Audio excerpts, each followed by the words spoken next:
Hər kəsə salam. Bugün sizinlə birlikdə sizə sahə mövzusunu başa salacağam. Gəlin başlayaq. Sahə düsturlarda olur və onun hesablaması da. Yəni ən birinci sahənin düsturlarından başlayaq. Düsturu.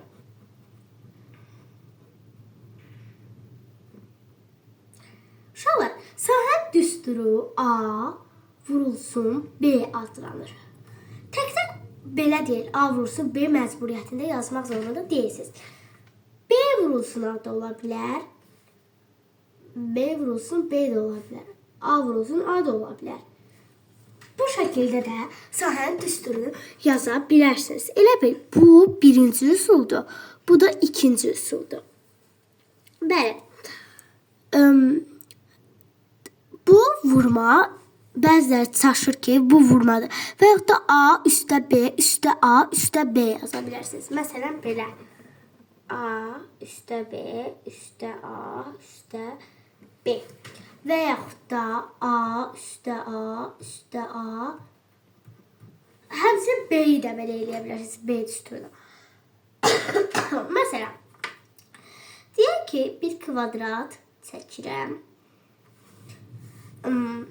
Bunun bütün tərəfləri bərabər olduğu üçün kvadratın yəni bütün tərəfləri bərabərdir. Onun üçün hər tərəfinə A olacaq. Hər tərəfi A olmaq zorunda deyil, B də ola bilər. Onun üçün burayı götürərəm. A vur A yazaram. Və yaxud da A üstə gəl A, üstə gəl A, üstə gəl A yazaram. İndi həmçinin düzbucaqlı da. Bir düzbucaqlı çəkirəm. Qarşı tərəfləri bərabərdir, düzdürmü? Bu tərəf. Deməli, bu tərəflər eyni olmalıdır. B. Bura B-dir, burada B-dir. Bura deməli A olacaq, burada A olacaq. Deməli, burada burayı götürərəm. Baxın bu tərəfi. A vurulsun B yazaram və yaxud da A üstə B, üstə A, üstə B. Bu şəkildə yaza bilərəm. Yəni, məcburiyyət deyil hamısını A, B, B, A yazarsınız. Belə də ola bilər. Məsələn, C, C, C, C. Və yaxud da düzbucaqlı da belə ola bilər. F, F, A, A. Belə ola bilər. Burada da olacaq C vurulsun C. Və yaxud da C üstə C, üstə C, üstə C. Burada olacaq F vurulsun A və yaxud da F üstə A, üstə F üstə A. Belə. İndi keçirək bunun hesablamasına. Hesablama. Deməli, uşaqlar, bunun hesablaması necə olacaq? Bunun hesablamasında A ilə B-ni dəyişdirərik. Yəni, A-nı da, B-ni də rəqəmə çevirərik. Yəni, məsələn, kvadratdır. Bir kvadrat. Kvadrat çəkərəm. Deyək, bu kvadratın bütün tərəfləri bərabərdir. Bura 7 olacaq, burada 7 olacaq. Bura 7 olacaq, burada 7 olacaq. Və bunları toplayacağam. Bəli, bunları toplayaram. Yəni, 7, üstə 7, üstə 7, üstə 7.